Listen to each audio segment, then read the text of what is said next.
한 미군 저격수가 자신의 소총을 재킷으로 감싼 뒤 헬멧까지 씌워 사람처럼 위장했습니다. 그리고 벽에 작은 구멍을 뚫어 망원경을 설치했죠? 미끼를 살짝 들어 올려 적이 사람으로 착각하고 총을 쏘길 기다렸습니다.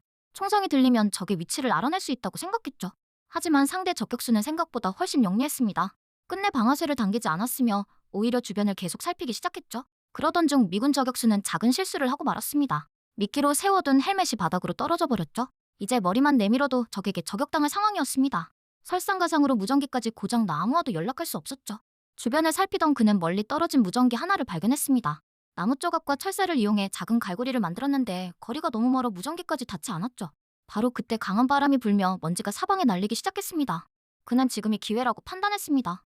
곧바로 몸을 던져 무전기까지 달려갔고 가까스로 집어든 뒤 다시 벽 쪽으로 돌아오기 시작했죠. 하지만 적은 그 모습을 놓치지 않았습니다. 총알 한 발이 날아왔는데 다행히 벽에 맞아 목숨은 건질 수 있었죠. 무전기를 확인해봤지만 이미 고장난 상태였습니다. 무리해서 달리는 바람에 예전 다친 다리까지 다시 터져버렸으며 피가 계속 흘러나오기 시작했죠. 그는 벨트로 허벅지를 꽉 묶어 지혈한 뒤 칼을 꺼냈습니다. 총알이 뼈에 박혀 있었지만 감염을 막기 위해 직접 꺼내야 했죠. 극심한 고통 끝에 결국 총알을 꺼내는 데 성공했습니다. 이후 물을 마시려 했지만 물통은 이미 비어 있었습니다. 잠시 숨을 고른 그는 총알이 날아온 각도를 계산하기 시작했죠. 약 60도의 각도 그리고 1500m 거리라는 것까지는 알아냈지만 정확한 위치는 여전히 알 수 없었습니다. 그는 바닥에 직접 지형을 그리며 적의 위치를 추적하기 시작했죠. 그때 고장난 줄 알았던 무전기에서 갑자기 신호가 들어왔습니다. 그는 이어폰을 착용한 뒤 자신의 상황을 모두 설명했죠.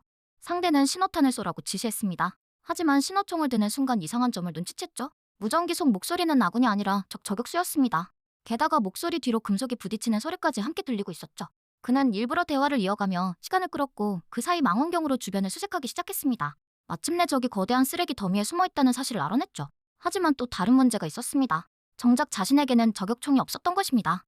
그때 의식을 잃었던 동료가 겨우 눈을 떴습니다. 말은 할 수 없었지만 거울의 반사로 자신이 살아있다는 신호를 보냈죠. 그리고 쓰레기 더미 쪽을 가리켰습니다. 그곳이 적 저격수의 정확한 위치였습니다. 동료는 거울로 적을 계속 감시했고 그는 무전으로 적의 시선을 붙잡아두기 시작했죠. 그 사이 동료는 근처에 떨어져 있던 저격총을 향해 기어서 이동했습니다. 마침 강한 모래폭풍이 불어 시야가 완전히 가려졌습니다. 동료는 가까스로 저격총을 손에 넣었는데 방아쇠를 당기려는 순간 바람이 멈추며 시야가 다시 맑아졌죠. 동료는 먼저 발사했지만 적도 동시에 반격했습니다. 결국 동료는 어깨에 총을 맞은 채 벽 쪽으로 기어왔죠. 남은 탄환은 단 한 발뿐이었습니다. 그는 마지막 사격 위치를 신중하게 선택했습니다. 잠시 후 다시 강한 바람이 불기 시작했고 적의 시야도 흐려졌죠. 적이 먼저 방아쇠를 당기는 순간 그 역시 동시에 마지막 한 발을 발사했습니다. 총알은 정확히 적 저격수를 관통했고 마침내 치열했던 적격전은 그의 승리로 끝났습니다.